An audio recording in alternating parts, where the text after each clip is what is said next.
Նախկին արտգործնախարար Վարդան Օսկանյանը կուսակցություն է ստեղծում, հստակություն կլինի մոտ ապագայում Կիրակնորյա վերլուծական Թամրազյանի հետ հաղորդման ժամանակ հայտարարեց Օսկանյանը։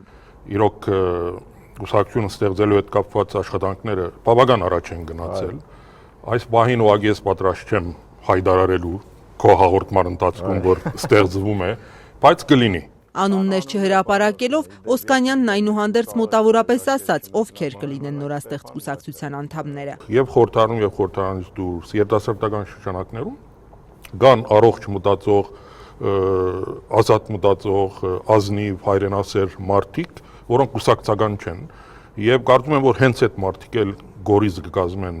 կուսակցությանը։ Հավաստիացրեց, թե նախկին նախագահ Ռոբերտ Քոչարյանը ստեղծվելիք կուսակցության հետ կապ չունի։ Քոչարյանի հետ ես երկար տարիներ աշխատել եմ, շատ լավ հարաբերություններ են եղել, կարծում եմ արդյունավետ ենք աշխատել։ Այսօր էլ ես իմ գաբը Քոչարյանի հետ բահում եմ, հանդիպում եմ, բայց միասին մենք քաղաքական ծրագիր կամ որևէ այլ ծրագիր երբեք չենք մշակել եւ այդպիսի նպատակ չկա, չի եղել։ Եթե հանկարծ Ռոբերտ Քոչարյանը որոշի մտնել քաղաքականության մեջ եւ ենթադրենք ձեզ խնդրի, եթե կարող է ձեր կուսակցությանը անդամակցել, կընդունեք իրեն, թե դա ժամանակի խնդիր է, գիտեք, հիմա նստել կուսակցությունը ինքը բաց կուսակցություն պիտի լինի, ես Քոչարյանի հետ նորմալ հարաբերություն քաղաքական խորհուրդ կլինի, հա, երկրում իրավիճակը, եթե գիտեք, ժողովրդի կողմից ինչ-որ ընկալում կա այդ բոլորին, ուղղակի ես հիմա արձանագրում եմ այն փաստը, որ սա Քոչարյանի հետ կապ չունի այն կուսակցությունը, որ ստեղծվելու է։ Վարդան Օսկանյանը դադարեցրեց Բարգավաճ Հայաստանին անդամակցությունը անցած տարվա մարտին, կուսակցությունից Գագիկ Ծառուկյանի հեռանալուց հետո։ Որոշման պատճառն ըստ նախկին արտգործնախարարի այն էր, որ կուսակցությունը չկարողացավ իրականացնել արմատական փոփոխություններ եւ երկիրը դուրս բերել ծանր վիճակից։ Թամրազյանի վերլուծական ծրագրում Օսկանյանը խոսեց այլ կուսակցությունների հետ դաշինքներ կազմելու մասին։ Ասաց, տեսնում է համագործակցելու հնարավորություն նպատակների ու գաղափարների ընդհանրություն ունեցող բոլոր ուժերի հետ։ Առանձնացրեց Բարգավաճ Հայաստանին։ Եվ որովհետև 2017 թվականի ընտրությունները բոլորը համարում են շրջադարձային եւ ճակատագրական, կարծեք բոլորի մոտ իսկապես եկել է պահը եւ գիտակցությունը, որ պետք է իրոք կարողանալ բևեր ստեղծել քաղաքական դաշտում, որովհետեւ կարողանանք շատ ավելի արդյունավետ եւ նախընտրական այդ գործընթացներում կարողանալ դրական ազդեցություն ունենալ ընդրական օրենսգրքի վրա եւ այլ գործընթացներում եւ նաեւ ընտրությունների այսպես արդար ազատ ընթացքը ապահովելու եւ ամենակարևորը ընտրություններից հետո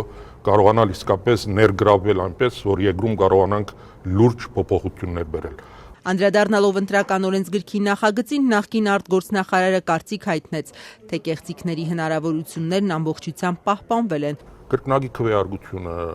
իրեք այդ կարուսելները, լցոնումները, այդ բոլորին որևէ լուծում չի դրվել այս նախագծի մեջ։ Օրինակ, ես իրոք կուզենայի, որ մենք ներդնեինք մատնահետքի ճանաչման սարքերը, դրանք շատ էժան սարքեր են նրայր։ Իսկապես $20-25 արժեցող, եթե օդանավակայանում որ դրած է, եւ 2000 հատ բերել դրանից, դա մեծ գումար չի եւ դրա գումարը ցանկացած միջազգային գազագերբություն կդրամատրի, դնել 2000 հատ բոլոր ընդրադեղամասերում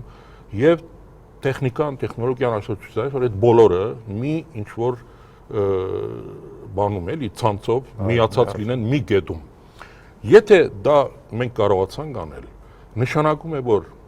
նույնիսկ կարելի է ցուցակ չմաքրել, հետո ցուցակ չհրաբարակել, այսինքն դա գանխում է ամեն ինչ։ Ազատության տաղավարում Օսկանյանը հատկապես կարևորեց կոմպլեմենտար քաղաքականության վերականգնումը։ Կարծիք հայտնեց Ռուսաստանի հետ ռազմավարական գործընկերության մասին հայտարարությունները արդյունքներին համահունչ չեն։ Իմ մոտ հիմա իսկապես այդ տպավորությունը կա, որ մեր ինքնա ցենզուրան ռուսական հարցերում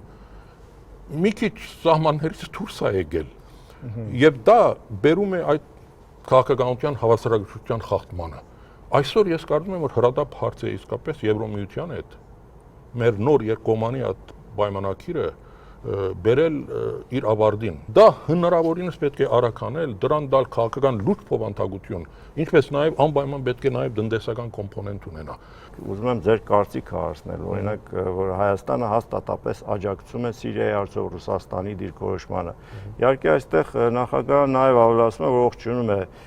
պայմանավորվածություն Ռուսաստանը ձեռք է բերել Միացյալ Նահանգների հետ, փորձում է հավասարակշռել, բայց որքանով է, ասենք, ճիշտ այդպիսի հայտարարությունը, դուք կարծում եք, որ ճիշտ է դա։ Ռուսերեն կոչվում է «твердо поддерживаю»։ Այդ հատվածը օրինակ ես կասեի, բառացի միգուցե իմ հանդիպման ժամանակ թեթ-ա-թեթ եւ ոչ թե մամուլի ներկայությամբ հրավերագայնորեն։